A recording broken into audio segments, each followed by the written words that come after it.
Good evening. Earlier today, Mello TV covered the nomination of candidates in numerous constituencies across the island. The Prime Minister and Jamaica Labour Party's leader, Andrew Holness, following his nomination for the West Central St. Andrews seat on Tuesday at the Kids' Choice Early Childhood Institution at 65 Waltham Park Road, said the impact of the coronavirus COVID-19 crisis on Jamaica would have been much worse had the People's National Party, PNP, been in control of the government. President of the People's National Party, Dr. Peter Phillips, was nominated at the Tarrant Baptist Church on Tuesday to contest the East Central St. Andrew constituency in the September 3 general election. PNP President Dr. Peter Phillips said all the party's candidates have been duly nominated and is calling upon the Jamaican people to end the reign of the JLP government, which has been characterized by a litany of corruption crises and abuse of power. In the capital, PNP's candidate for Kingston Central, Imani Duncan Price, following her nomination, spoke with our news team and expressed that she plans to edge the win over the Jamaica Labour Party's candidate, Donovan Williams, come September 3. While we have COVID-19 concerns and we want to make sure that every single supporter is taken care of, the comrades came out in their numbers, just excited, have a vibe and energy and just a positive spirit around taking our constituency to the next level with me as their Member of Parliament. Happy to provide everybody with masks, those who didn't have when they came to the office itself. And the actual march from the office to the nomination centre was just incredible, with the music, the dancing, the walking, just really being a comrade family. I'm really happy to say as well that it was incident-free because it was just a vibe, it's a vibe. And even though we saw a few Labourites along the way, we're holding up the same way because we're not about any kind of violence. We're not about going back to those days, those dark days of politics where persons felt they had to fight with the fist. We fight by the ballot, not by the bullet, in the People's National Party. And Central Kingston is moving forward in partnership with love, with commitment and a vision for the future. In news from St. James, West Central nominations were in full swing for the Jamaica Labour Party's Marlene Malahoo Fort and the People's National Party's Andre Houghton. More on this report with Brianna Chambers. Now we are here at the Catherine Hall Primary School in West Green, St. James, where nominations for the St. James West Central constituency are taking place. Now we have just seen party supporters who nominated Andre Houghton, People's National Party candidate caretaker. We're still awaiting Marlene Malahoo Fort, Jamaica Labour Party sitting Member of Parliament. I have been here in the constituency working. I really don't business with detractors. Detractors intend on diverting attention away from what you want to focus on. So the work that I have done is there for everyone to see. On the infrastructure side, there are 48 roads that have been rehabilitated across the 3 divisions. 48. That's a record for any single term. In respect of water, we have increased, my representation has increased the storage capacity by an additional 550,000 gallons. Because we have water that's abundant in the parish, but it's not being stored and distributed efficiently. So we have a big water problem. So the work of making sure that people can turn on their pipes and have water running, we've worked on that. So we have the tanks that have been installed in Unity Hall, in Moy Hall, in Granville, Pitford, and in Westgate Hills. And we're doing the connections out to make sure the proper wells are connected, the water pipes are in. Done a lot of work in assisting students in school, a back-to-school program, which is informed also by a parent support program. Every year, there's been parenting support. How do you discipline your children if you're angry with them? How do you deal with them if you no longer have a relationship with the other parent? And then there are the general projects across the CDC. But more importantly, the parish has never looked this good. The seat has never looked this good. People have seen the marked difference that the work has made for their lives. And in spite of all that has been done, so much more needs to be done. That's why the journey will continue. That concludes our coverage for St. James West Central Nomination Day. I'm Brianna Chambers. Back in the capital, Khadisha Clark was at the Mona High School in St. Andrew, Eastern. And I'm here at the Mona High School on Mona Road in Kingston 5, where the Jamaica Labour Party's Favour Williams and the People's National Party's Venetia Phillips will be nominated as candidates for the constituency of St. Andrew Eastern. Phillips coming out of the Mona High School where she was nominated. She's now greeting residents. She is greeting party supporters.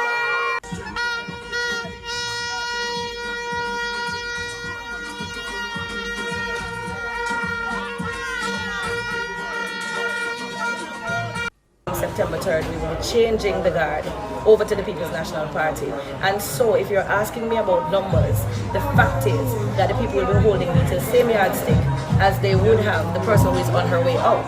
And so, no, I'm not banking on those numbers. I'm banking on the frustration of the people of Eastern St. Andrew with low performance, no support whatsoever from who we have elected, and no investment in the infrastructure, social, economic, or even the average development of our people. And so that is the basis on which the people are coming out to send a signal that we will not accept leadership, regardless of political party, that has not served us well. I'm no more concerned than when pundits and pollsters would have predicted on the elections in the United States, when they also predicted right here in Jamaica when Comrade Portia Simpson Mello was actually going up against Andrew Onis, and you know what the results were then. So I'm no more concerned. I trust the people of Jamaica. It is not true that we're not concerned about corruption. We will never accept the normalizing of corruption. That is something that will be driving the people to the polls. The brazenness, the arrogance, all of that. Polls are a snapshot in time, and so we don't disregard them. We use them as a basis to redouble our efforts to ensure that the citizens understand that we are moving forward, we've heard them, and we are going to ensure that we serve them based on their expectation levels. So even from polls you mentioned, and even from our own surveys, there are 3 top priorities, and I have added a 4th that would have come out of those, and you can look at them. I want to call it, they say crime and violence, but I want to call it safety and security. Safety and security has occupied the very top of my priority list. Unemployment, which is an issue that we will address through education and training, is the other, and infrastructure, not necessarily road, because Andre Hilton would have satisfied our deficit in terms of what we needed to do, with 70% of the road network across this constituency being done during Andre Hilton's time. I've done some 29 roads in the Papine division, and so we have things like water, the issue of electricity, and garbage collection, all those other things that would come under the social infrastructure that will make us a wholesome constituency. And then we will deal with the whole business of social, reorganizing and reculturing, so that we can, grow the middle class of Eastern St. Andrew, deal with gang violence in those areas that are so affected, and ensure that we protect our citizens across this constituency by working with the police, working with the citizens, and getting Eastern St. Andrew to that place where it ought to properly be. We're a rich constituency. We have children here. We must make education primacy of place. Technology is going to be something big in Eastern St. Andrew. So when the night of September 3rd, after we've celebrated, the next morning, September 4th, even ahead of being sworn in, we will deal with the planning of the business of Eastern St. Andrew in consultation with its citizens. We don't plan for them, we plan with them, because that is what leadership is. There you have it, where Venetia Phillips was nominated at the Mona High School as a candidate for St. Andrew Eastern. Khadisha also spoke with the JLP's candidate, Favour Williams. We're still here at the Mona High School on Mona Road in Kingston. Just a few minutes ago, approximately 1:05 p.m., the Jamaica Labour Party's Favour Williams was nominated as candidate for St. Andrew Eastern. Hi, Ms. Williams. What are some of the plans that you have for St. Andrew Eastern? Sure. As you're well aware, over the last 4.5 years, there were a number of projects in which I engaged. Many of them need to be continued. One, taking down zinc fence in St. Andrew Eastern. I don't think in 2020 we should walk into any community and see unsightly zinc fence. Continuing the education programs that I have, continuing to upgrade community centers and make sure they are equipped with computers, and also the programs that will engage the young people to better themselves, to have the kind of skills that we need them to have as we move forward. There are significant other projects to look at in terms of when you go into communities, how they're laid out, the infrastructure, the utilities that they have. There's a lot of work still ahead for me. All right, thank you. Sure. Anyone else? How confident are you that the JLP will take the September 3 general election? I'm very confident. And again, just look at our track record of the work that we've been able to do in the country. And this confidence is not just coming from us, it is coming from Jamaicans who tell us that they have never seen a government done as much as we have been able to do over the last 4.5 years.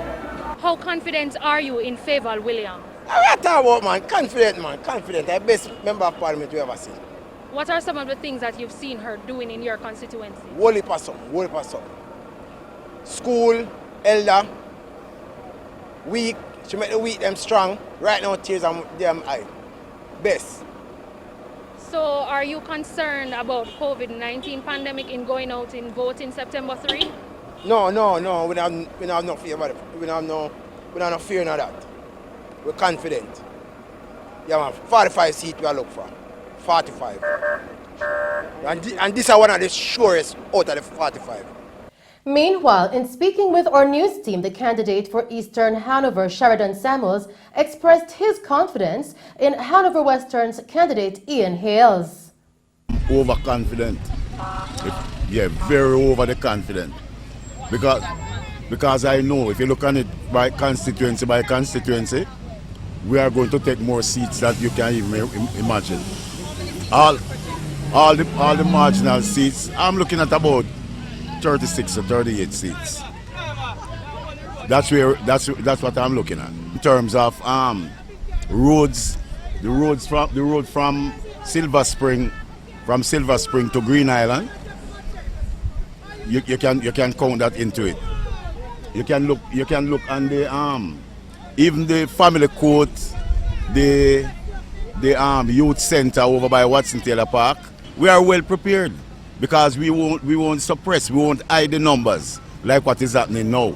You see how much the numbers coming out? These are old testings that are, finally because the election call they are doing it now.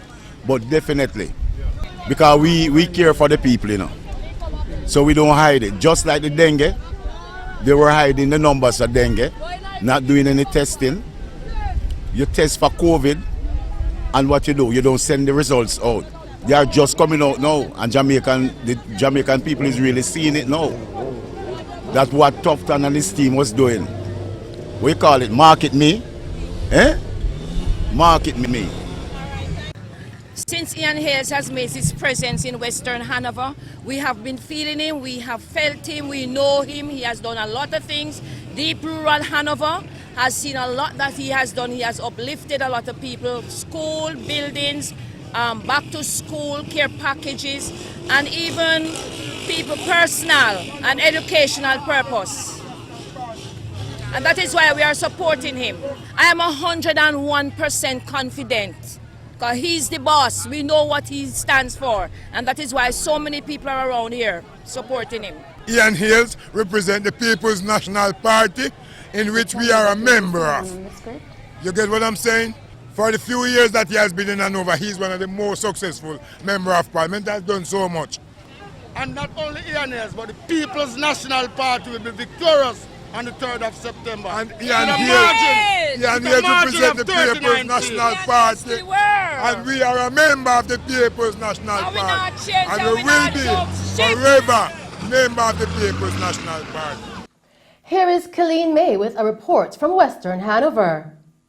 We're in Western Hanover and the atmosphere is just as jubilant. It's nomination day 2020 and we are with the JLP, that's Jamaica Labour Party, caretaker candidate for the constituency, Mr. Mika Davis. So we'll talk to her to find out what are her plans for the constituency. Western Hanover has been in neglect for over 31 years.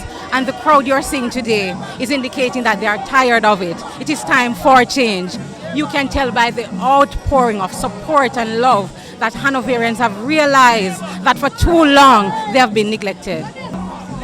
I am overwhelmed by the support of the people. I have listened and they are ready for change.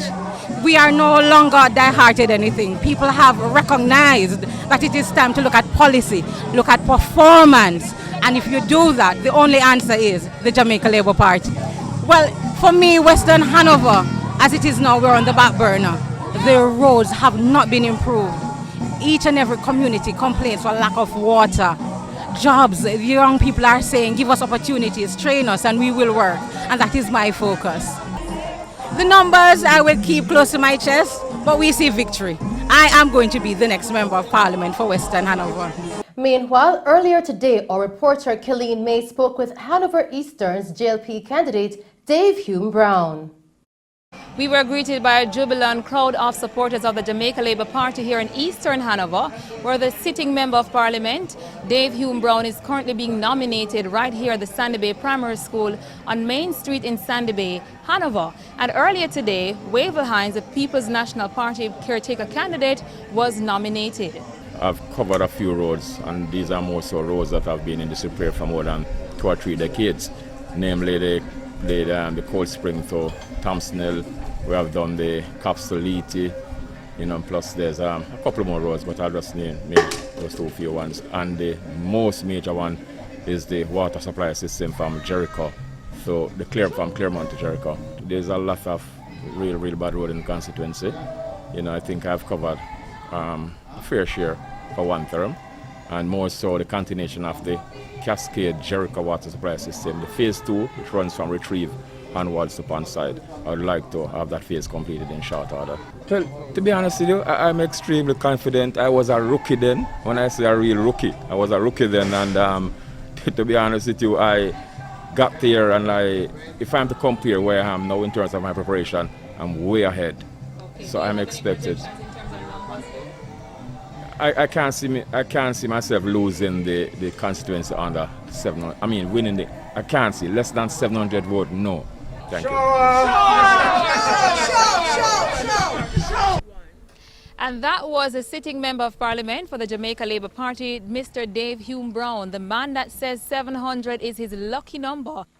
Over at Campion College at Hope Road in Kingston, Khadisha Clark spoke with Kari Douglas, who is running for the Southeast St. Andrews seat.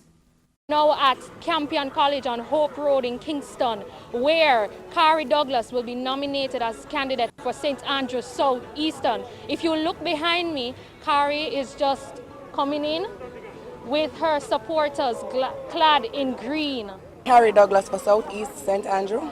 All right, Ms. Douglas, how confident are you that you will take the seat for St. Andrews Southeast? Very confident. We have mobilized quite a number of persons who have lived in the division, Trafalgar Division, where I'm the sitting councillor, and by extension the Vineyard Town Division, which forms part of the greater Southeast St. Andrew for many years. There are people who want good, proper, effective governance, who want a member of parliament who is relatable, who is accessible, who they can connect with. They feel as if they have been badly neglected for many years, and especially those large geographical areas of very strong JLP supporters. I have traversed them, I have walked them, I have sat with the people over the past few weeks, because you may know also that I recently crossed the floor to join the JLP, and just under a week ago I was elected, or selected rather, to represent the seat in this capacity. So it's a lot of work, and it has been a little challenging getting around the entire constituency to meet everybody prior to September the 3rd, but we're doing an awesome job. Today's turnout of supporters proves to me that we're ready. It proves to me that the people are ready to throw their support behind who they say is an effective, strong JLP candidate, and for that I'm so grateful. All right, thank you. There have been concerns about the possibility of low voter turnout due to the COVID pandemic. How are you ensuring that your supporters in your constituency will turn out September 3? Well, a part of it is to effectively mobilize our team, and there are leaders and workers assigned to each community who will ensure that our people come out. A lot of our citizenry are highly energized because they are looking forward to the return of Prime Minister Andrew Holness to Gordon House, and I believe that that will be a key factor and play a very significant role in keeping them out there in the lines on election day to ensure that their candidates come through, but most importantly that Andrew Holness is returned as Prime Minister of Jamaica because of the wonderful job that he has been doing for all of us. Still tonight, our news team visited St. Catherine North Central, where the PNP's candidate, Natalie Nita, and the JLP's candidate, Natalie Campbell-Rodriguez, were nominated to represent the constituency in the upcoming general election. So we're in a contest, and I think each person who enters a contest believes that they will always have the opportunity to win. I'm very confident today that I have done the work of the people. I have stayed close to them. I have been true to them. And my work will speak for me. And I believe the people will come out to continue to give this MP another term to continue to give great service. I think that the lack of proper governance, as we're seeing today with a government that has remained corrupt and lacking in management structures, the people were ready. A government that I think has not recognized that they have mishandled the COVID process, that we are now in a spike, and that this pandemic really could have been handled differently. A government who I believe at this time really and truly has not done sufficient to go back to the polls to ask for the people. They have broken their promises. They have gone with the 5 in 4. They have promised to double minimum wage. They have promised to sleep with windows and doors open. And the people were ready. My electoral machine has always been ready. I've always told myself that I don't run a garrison. I've always prized myself on performance, and so I continue to stay close and to work hard for the people so that whenever you call it, I would have been ready. Still making news tonight, the police are currently investigating the circumstances surrounding the fatal shooting of a political activist in Clarendon yesterday. The deceased has been identified as 35-year-old Paul Henry, a fisherman of Rocky Settlement in the parish. Reports from the Maypen police coming into our news center are that shortly before midnight, Mr. Henry had just concluded the erecting of a political billboard when he was pounced upon by armed men who opened gunfire, hitting him. The police were alerted and he was taken to the hospital where he was pronounced dead. Member of Parliament for Southeastern Clarendon, Colonel Charles Jr., to whom Mr. Henry was also a polling division worker, described him as a person that was loved by both the JLP and PNP parties. And if you knew Paul, you'd understand. Paul was loved by PNP and JLP. So I don't know what tactic is being used. I don't want to draw any conclusions that can lead to inflaming a situation. All I want to do is protect the people that are supporting me, and even those who don't support me. We are all responsible for them. And we as leaders have to make sure that we take a stand to rebuke and reject any political intimidation, to rebuke and reject anything that is political violence creeping into this campaign. 2020 must be a time when we set a clear message to Jamaica. It's a different Jamaica. It's a different politics. Put that old politics aside. I've said it many times, but I've noticed a pattern.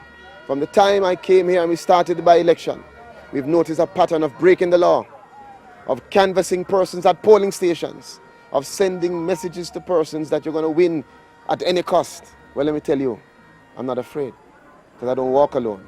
And I'm going to make sure that we work with the police and we encourage community members to give all information that they have to the police officers. Because the criminals that slaughtered Paul Henry will be caught. And I hope that they get exactly what they deserve within the ambit of the law. Thank you. Mr. Charles Jr. further stated that political intimidation will not work. The mood is dampened. You know, not because of COVID, but because we lost a friend, a soldier for the party. And I am hoping that anyone who believes that political intimidation will work will understand I'm sending a strong message. You will not deter us. We will not stand down. We will reject and rebuke any political intimidation, any political violence. We had one of our supporters beaten 2 days ago when Peter Phillips, the opposition leader, carried his convoy into Southeast Clarendon. We have had posters burnt. This morning I got pictures of posters and banners burnt. It will not work. You will not win. And we will not stand down or step back. We are going to show that we are going to lead, encourage our supporters to be responsible, but we are going to do all that is necessary to make sure that the Jamaica Labour Party retains Southeast Clarendon. In the meantime, the People's National Party's PNP's candidate for Southeast Clarendon, Patricia Duncan Sutherland, also condemned the recent killing of Mr. Henry. She is calling on the police to identify the perpetrators and their motives and bring them swiftly to justice. Meanwhile, Gilbert Edwards, president of the Jamaica Progressive Party, reacted to the fatal shooting in Southeast Clarendon and the fire in St. Catherine in a press release earlier today by saying, quote, "Gruesome incidents of this nature transmit a warning message to the electorate that the antagonistic and intimidatory politics of archaic Jamaica is rife in the country today." End quote. Still making Mello TV news, the police high command is warning campaign managers and organizers of motorcades as well as supporters of political parties that fitting vehicles with green, orange or other colored flashing lights constitutes a breach of the Road Traffic Act. The police say this warning comes against the background that in the past these lights have been observed on vehicles affiliated with political parties, and this is a serious breach as it risks allowing criminals to deceive members of the public by impersonating the police, the Jamaica Fire Brigade and the ambulance service. Motorists are being reminded that the use of colored lights are strictly forbidden and that the police, public safety and traffic enforcement branch will be enforcing this and all other aspects of the Road Traffic Act, especially during this nomination and election period, and all breaches will be prosecuted. Still tonight, Jamaica has recorded 17 new COVID-19 cases in the last 24 hours, taking the total of cases to 1,146. Now, of the 17 new confirmed cases, 11 are men and 6 are women, ranging in age from 4 months to 71 years. Meanwhile, in the last 24 hours, there have been 6 additional recoveries, taking the total of recovered patients to 770. And those were the stories making news. I return with a recap. We'll now take a break and then join Christopher Scott with sports.